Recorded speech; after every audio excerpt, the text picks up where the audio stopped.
Can you hear me now? All right, we got you. All right.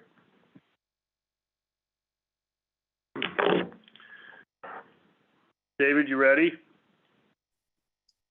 Yes, sir. I believe we're recording. We're on YouTube, so you are ready to go, sir. Are you the facilitator today, since we don't have Kelly or Karen? We've got Melissa Friend is going to be our facilitator, call and roll and all that for you, sir. Melissa Friend? Yes, sir. Sheriff Lombardo. Right, Melissa. Oh. All right. For the record, this is Sheriff Joe Lombardo from Clark County, and I'm going to call to order the Committee on Finance Thursday, March 3rd, 2022 at 2 p.m. And we'll kick it off with the roll call. Melissa? Great. Sheriff Lombardo. Present. Greg Herrera. Present. Michael Brown. Present.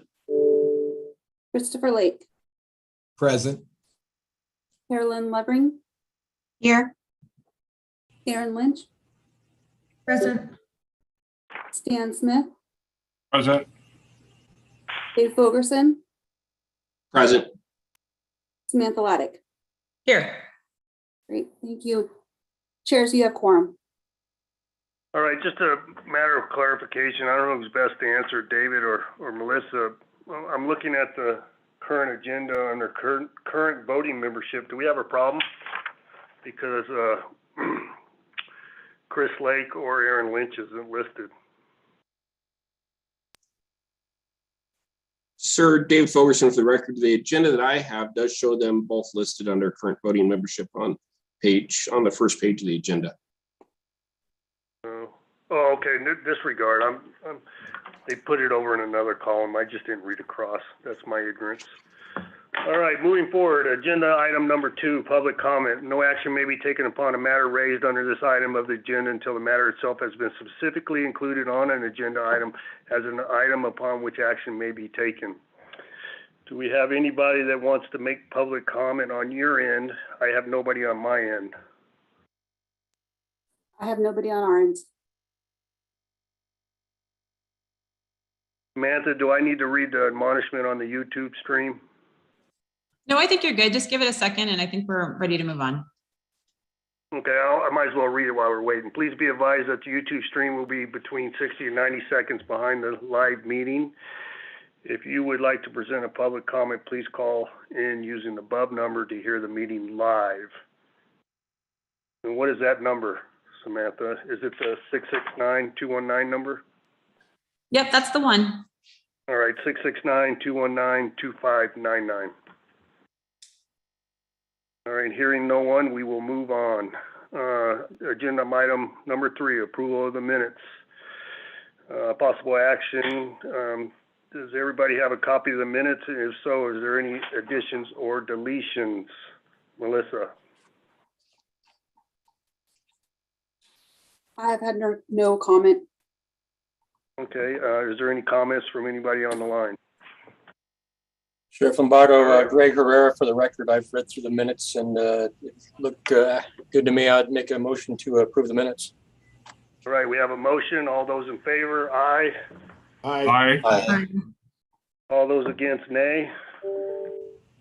The motion passes unanimously. Agenda item number 4, Homeland Security Grant Program, HSGP reports on federal fiscal years 17, 18, 19, 20, and 21. Discussion only. David, you're up. Thank you, sir, and members of the committee. In your packets under agenda item number 4, you do have our reports from our grant program on the open grants we have for 17, 18, 19, 20, 21. They're more designed for kind of a public disclosure so everyone can see all the grants that are currently in progress and where people are spending their dollars at and where they are in that process. Not looking for any action with this item, but just want to make sure we daylight these. We brought them to the Nevada Resilient Advisory Committee and looked at them. They are current till December 31st of 2021. And I do have our grant manager and fiscal officer, Jared Franco, if there is any discussion or any questions on these. The oldest grant there is extended till August of 2022. And so we're going to work with Chief Samuels as the UASI chair very minimal amount. If I recall, there's like $10,000 remaining on the UASI side and $40,000 remaining on the state side of that first grant to expire. So we've done good as a state utilizing those dollars, and just a little bit left over that we can see if we can find a small project to go towards. Jared, do you have anything else to add to that? I do not, sir. That would be our report, sir, pending any questions. So David or Jared, reference 17. So what's the length of the 17th? What's the length of the grant? I mean, in other words, when does it expire? That grant, we got an extension with COVID, and they did one federally for all state agencies. We'd asked for one, and then they decided to do one for everyone. It expires August of 2022. The dollar amount that's shown in the packet was as of October, or as of the end of December. But we did some more work to look at to see what was left over. And it's a smaller amount left over, but we will still push that out to see if we can get that spent in the time frame necessary. So that way we don't leave any money on the table. So you don't have a sense of what the current numbers are?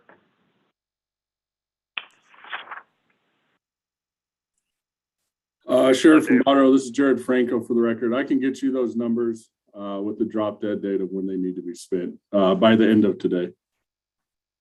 Okay. I just want to ensure that we address it, because as we all know, as a group, if we don't spend it, it's as detrimental as if we overspend. So I think it's important for we as a group know that we can push it in case we get close to that deadline. Absolutely, sir. And sir, David Fulkerson, I do have it looks like I have the stuff for the 18, but not the 17. The 18, we have 56,000 remaining, and in the state fund, and UASI's got 130,000 remaining. And so we'll get that 17 numbers as well. I'll work with Billy Samuel to make sure we get that out to the UASI and then to our state Homeland Security partners to make sure we spend that money, because we do not want to leave any of those dollars on the table. Right. So there's 17 and 18. Are they both going to have the same August expiration date? Jared Franco for the record. Yes, that is correct, sir. Because of COVID, we got the 17 grant extended to the same closing date as 18. And 8/31/22 is the drop dead final date for those. Okay, good. All right, good. Thanks for that. And thanks for paying attention to that. Moving on to agenda item number 5, the 2021 Threat and Hazard Identification and Risk Assessment, THIRA, and the State Preparedness Report for discussion only. And who are we going to have do that, John? David? John Backell, our Deputy Administrator, should be up for that. John, are you on the air? I am, sir. You hear me? Yep, we got you. Go ahead. All right. John Backett, for the record, Deputy Administrator here at DEM. As an organization, we're required to do the Threat and Hazard Identification Risk Assessment every 3 years, and then the Stakeholder Preparedness Report every year. So the Threat and Hazard Assessment takes a bunch of scenarios that we utilize to determine what our gaps in our capabilities and resources are across the state, as well as a regional approach. So during that effort in the fall, we get together with all the jurisdictions regionally out in Elko, here in the Carson-Reno area, and then down in Clark County. And we come through a bunch of those scenarios with what our results are. And out of that, we found several things that are in the red still for Nevada. A lot of it is related to operational coordination, public information and warning, cybersecurity, physical protective measures, risk management for protective measures, fatality management, public health and emergency, and then health and social services. We have a lot of stuff that's in the green out of this report, which means we're doing fairly well on our capabilities, intelligence and information sharing, interdiction disruption, screen search detect. So a lot of law enforcement aspects, but there's other things in here like logistics chain supply and economic recovery. So we take all of that information and determine from a state side what would be the 3 priorities we want to focus on in our efforts. And this started in Region 9 in the Western United States 3 years ago. FEMA mandated it for the state agencies. And moving into next year's grant cycle, which we're getting ready to work with FEMA to open up those funds for EMPG, Emergency Management Preparedness Grant, as well as the Homeland Security Grant. And looking at everybody having a focus and effort, a priority that they want to close some gaps in. With HSGP, this committee, obviously for finance, and then the general board is a great example of having established priorities or established programs. And that's the priority of that particular grant. But for EMPG, as well as other state money that comes in from, example, the Department of Energy or any other cybersecurity grants that will be coming through, we want to have priorities. And so we look at these and we take it year by year. In 2019, we worked with FEMA for a 2020 grant application and came up with housing and logistics chain supply, different things for Nevada that we've always struggled with. In 2021, we picked resilient communications, logistics, distribution management, and disaster housing. In 2022, our focus is going to be the effects of cybersecurity, fatality management, and health and social services. So we still have a lot of the COVID in there, but it also looks at a lot of the issues that came up through the jurisdictions, IDing what their gaps are still to this day. What does this mean? So we take that THIRA process and we put it into what's called the Integrated Preparedness Plan for the state. It was due back in January of 31. Nevada submitted timely. We look at regionally and statewide what our planning, training, and exercises are going to be for emergency management, for fire, for law enforcement, schools, public works. We get the private sector involved with the casino resorts and the utilities, and we build a plan as to what's going to help reduce the effects in Nevada when any one of these disasters hit us, but we're focusing on a few.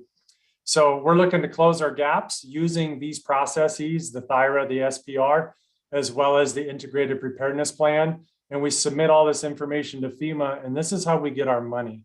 So in return, we're looking for the local jurisdictions to track and look to reduce gaps by reporting that out in the quarterly fashion that we always do.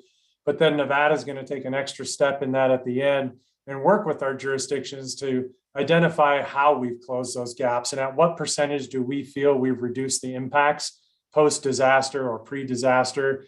So we wanted to bring this in light to this group.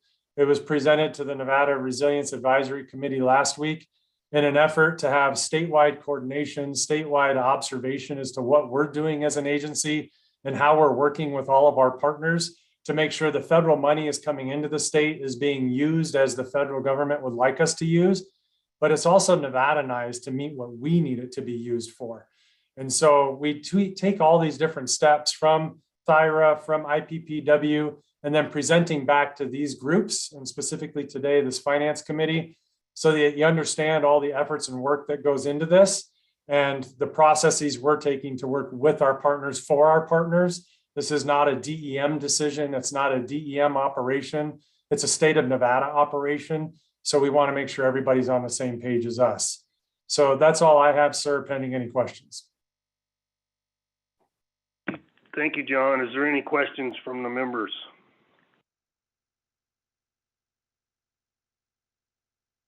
Not hearing none. Hey, John, fantastic job on that. A good report out of what the current situation is. You even got a reference here, or letter of reference from Rachel Skidmore here in my office. She likes you for some reason. Says you do a good job. So the only thing I don't understand, how do you spell Nevada-ized? Keep it very simple. Nevada and add IZE at the end. And I use that word very freely, so I apologize.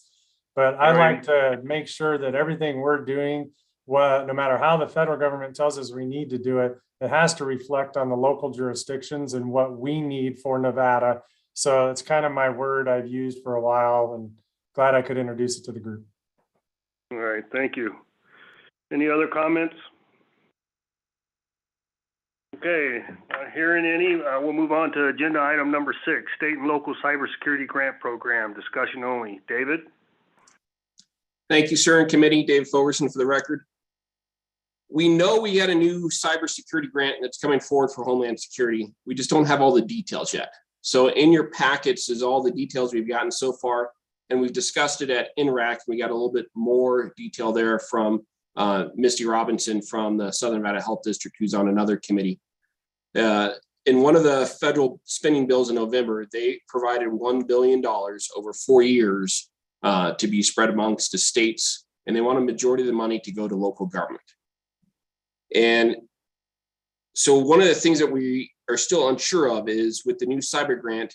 If you remember last year, the Homeland Security grant process had a carve out for cyber. We're anticipating that carve out will go away because they're going to put that carve out into the Cyber Act instead. So the NOFO, the Notice of Funding Opportunity for this grant, is supposed to come out at the same time as the Homeland Security grants do come out. And so we'll be able to vet projects jointly through it. We did some preliminary meetings with State CISO, the Cyber Information Security Officer, with Sean Ronmeyer, the Office of Cyber Defense Coordination, and the Gaming Control Board. And then we talked more at INRAC, where we talked with Southern Nevada Counterterrorism Center and all the other partners that are on that board about what is the best way to move this grant forward. The grant does require that we have a review by subject matter experts from the cyber world. And so INRAC decided to make a subcommittee that Chief Samuels and I will pick members of to make sure that it's well-rounded and well-represented between local and state government partners and represents all of us within the emergency management Homeland Security enterprise to be able to vet those projects. And that group would meet together ahead of time before we get the grant applications in to do a grading sheet. And then they would grade those projects for us. And then once they're graded, then we'd go through the normal process where INRAC would review them and vet them. We take them to the Finance Committee and vet them. And then we take them to the Homeland Security Commission and vet them there. Again, we don't have a lot of information. We don't know how much of that, I believe it's $200 million in the first year. How much is going to come to the state of Nevada? That'll all come out in the Notice of Funding Opportunities. We've been negotiating, is probably the best word to use, between the Chief Cyber Information Officer Association of the state, the Homeland Security Advisors Associations across the state, and the Emergency Manager Associations across the state with DHS on how best to do this. The original proposal was that the state cybersecurity office would get all the money, and that would be for us, that would be EATS, and they're barred from NRS from actually giving money or project assistance to local government. And so we were able to move it back to DEM with the process at the federal level that still leave the state administrative agents to move that process forward. So I want to make sure that this is on everyone's radar as we start looking at those Notice of Funding Opportunities. There'll be 2 grants most likely coming out, the Homeland Security grant process and then the cyber grant. And especially with the actions that we have all seen in the news lately, this will be a nice project for us to maybe put some more money on that cybersecurity side and have some vetting criteria for those projects as we move forward. And that might free up some Homeland Security money so that way we can do more projects on the Homeland Security side, and we don't have so many that we can't fund because they're below the line of what we need to pay for. I'm sorry, I don't have the exact details yet. We're still waiting for that NOFO, and the NOFO is supposed to be released within 60 days of a federal budget being passed. And so we're expecting that in April probably. And then that will give us the true data to figure out where we're going to spend that money on, or what that money is able to be spent on, and how we can use it. I just want to make sure that everybody's aware that there is going to be a new grant stream probably opening up for us. Pending any questions, that's my report, sir. All right, David, I have a couple questions. One is, do you know what the historical funding has been for the state in the cyber security space? No, I do not, because we haven't had, until last year, there was not a specific set aside requirement in the Homeland Security grant process. It was up to us to decide if we had projects that we wanted to fund in there. And this is the first time the feds have ever done this grant, so we really don't know what we're going to get or how we're going to get it. Right, and then I missed your last part of your comments. You said there's going to be a standalone committee that addresses this particular grant? That was the initial desires of the federal government. What it appears we're going to be able to do is build a subgroup from INRAC, of a cyber group, that will be the subject matter experts. And in the past, we've had just a couple of people on that subgroup as we've vetted the cyber projects to see if they are valid and good projects. This time will be a more robust group. It'll be a public meeting, and then we'll take it from that cyber group. Then we'll take it to INRAC, we'll take it to funding, and we'll take it to the commission itself. Okay, so it'll fall under the same flow chart as what we currently do as SHGP. Absolutely. Absolutely. So where does the finance committee fall into this thing? Yeah, Finance Committee would be after INRAC gets the recommendations from the cyber group, but before it goes to the Homeland Security Commission. Okay, good. All right, well, I think I applaud it because of the movement into this space and the management of it. So, as you know, personally, for me, it's been frustrating to watch the management of these grants previously. So that's good. So I noticed in the submitted documents, it says 80% of the grant goes to local jurisdiction. Is there going to be a request from your office for us to re-enter or include this in the MOU on the changing of that percentage for the administration? For the process, 80% of the funds have to go to local governments. We would still keep the management and analyst costs to manage the grant process. So those wouldn't be going to the local government. So it wouldn't take anything away because those are on top of the dollar amounts, not in addition or in addition to, not in lieu of. The only thing I could see if we do is if we don't have some of the rural partners that maybe could do stuff on their own, we might have to do that agreements that way, like the Office of Cyber Defense or one of the other state agencies that's responsible for that cyber defense to help the local government. We might have to band together to help some of our rural counties if they can't do it standing on their own. Okay, thank you for that clarification. I'm going to hold you to it. So, moving on, agenda item number 7, review and approval of the Emergency Management and Homeland Security Strategic Priorities 22 through 24, discussion only. David, you're up again. And sir, I believe this one is discussion possible action. Yep, you're correct. Sorry about that. So in years past, starting back in 2017, the state started the strategic capacities to be maintained. And every year we would bring those strategic capacities to be maintained to the Nevada Resilience Advisory Committee, to Finance, and then to the Homeland Security Commission. After talking to a lot of people through the process last year and getting feedback, one of the things that we'd like to do is a lot of those strategic capacities we're trying to maintain weren't really strategic capacities, they were programs. It was maintaining the Southern Nevada Counterterrorism Center, maintaining the Nevada Threat Analysis Center, maintaining our citizen core programs, which are CERT programs throughout the state. And so rather than bringing back every year a recurring list that remains the same, because these are the programs that if we don't keep these programs going, we lose some resilience in what we're trying to do. And so this document represents those same programs, but instead of calling them strategic capacities, capabilities to be maintained, it lists them as strategic programs that must be funded. And it discusses in here that these strategic programs have to be funded or we lose the ability to do what we're currently doing in the state of Nevada. And then it lists, as we've talked about through the last 2 years I've been doing this process with you, there's other items that we can look at to be funded and how do we fund those items, like the cybersecurity grant that's coming up, the emerging issues.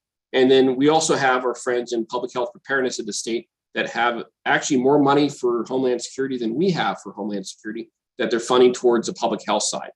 And so we wanted to make a holistic document that said, these are the strategic programs that we must fund using Homeland Security dollars. And then these are the other goals that we have as a system. And we included what John Backendall was talking about with the Emergency Management Performance Grant priorities. That way we can tie all this together. So we're not throwing money all over the place, but we have a generalized philosophy of where we're going, knowing that these ones have to be funded. And then the good idea ferry projects should fit into these other items that we have to make sure that we're moving and advancing Nevada forward. And we had a lengthy discussion at INRAC about this. Originally, I had strategic priorities for 2022 because I was stuck on, we do this every year. And I believe it was Carrie Underwood who pointed out, well, if they're strategic, they have to last longer than a year, Dave.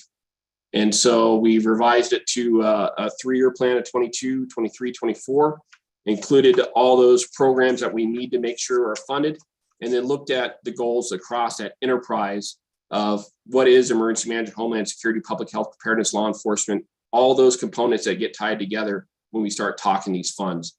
That way somebody doesn't think that, hey, COVID happened and you guys aren't spending any money on public health preparedness. Why aren't you doing that? And we can have that reflected in this document. So when we do get asked, what are you doing to make the next pandemic lesser than the current one, or the next threat of a human caused pandemic by a nefarious actor less? We can show them all in one document. So this is the proposal from not only the Division of Emergency Management, also recommended from the Nevada Resilient Advisory. Yes, sir. David, for the record, Sheriff Lombardo, can you back up there that last piece on it when the concern was how we were funding a new emergency or crisis? What was your comments? About if we, because one of the comments we had last year when we did this was we have COVID as a pandemic. Right. Where are we spending money to make sure that the next pandemic or the next CBRN issue that relates to public health, where are we spending that money, and should it come from Homeland Security or someplace else? So we included the public health preparedness funds in this document as well, so that way we knew that as a state, we're spending money at the state and local level for those pandemics, for that CBRN issue that aren't necessarily Homeland Security funds, but are still related to the enterprise and preparing us for that future. All right, I got you. Thank you. Appreciate that clarification. Absolutely, sir. So the recommendation from the division, the recommendation from INRAC is to approve this 3-year document. So that way we don't have to keep coming back. We know which programs we want funded. And those programs are the fusion centers, are our Citizen Corps program, is NIMS, the National Incident Management System, is some of our CBRN issues, the specifically related to our explosive ordnance device teams that we have throughout the state, the operational communications, the public information warning, recovery, and planning. So we left those all the same, knowing that we have to fund these, and then anything extra goes to those other items. So my proposal to the committee is to accept the recommendation and approve these at the Finance Committee level as they were at the INRAC level, sir. Pending any questions, that's my report. All right, thank you, David. Any comments or concerns from the membership? This is Erin Lynch for the record, and I'm just really pleased to see how public health is being intertwined into the greater picture and being documented as part of the state's efforts. And so I'm just really thankful to see all of that there, just because, you know, that was my previous position working over there. And we worked really hard to really bring public health preparedness to the forefront as well, because it is tied into so many emergencies, you know, especially, you know, anything, COVID, earthquakes, anything can create a type of medical surge or public health emergency. So thank you so much. I really appreciate that.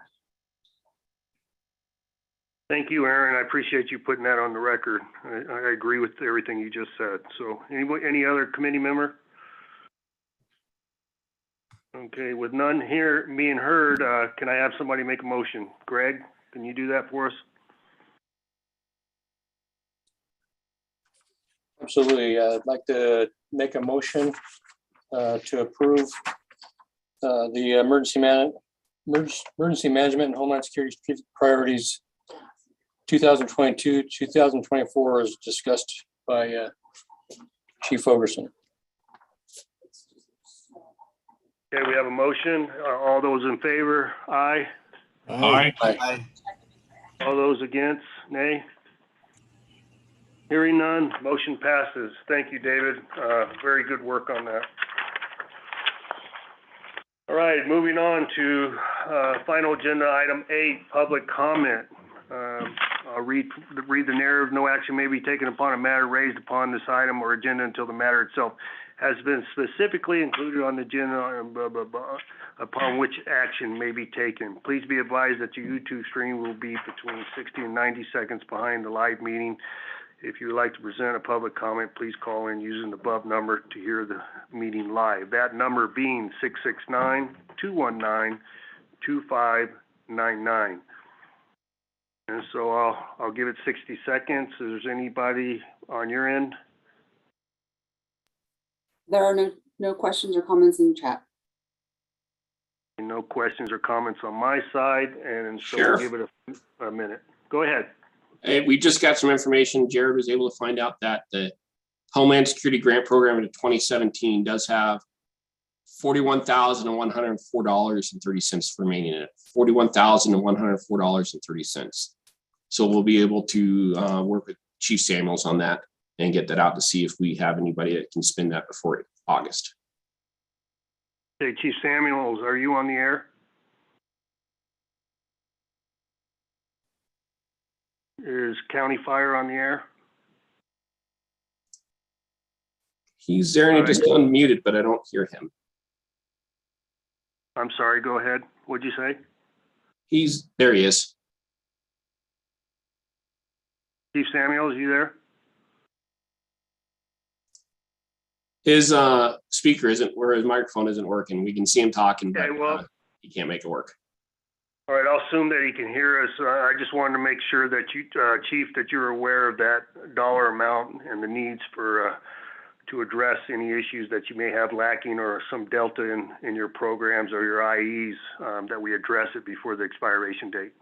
I think it's important that you're aware of that. He's nodding in affirmative with us. Okay, good. Thank you for that update. All right, so that's approximately a minute, 90 seconds. I will move on to agenda item number 9, adjournment.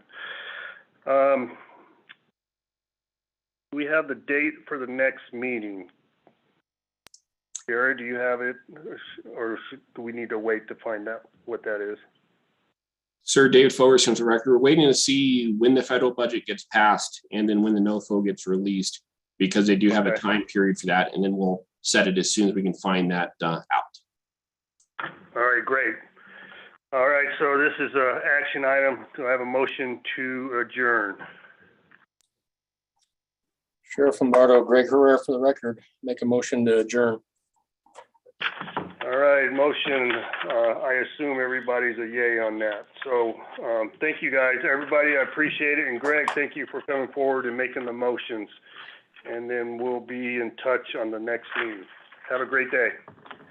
Take care, buddy. Thank you.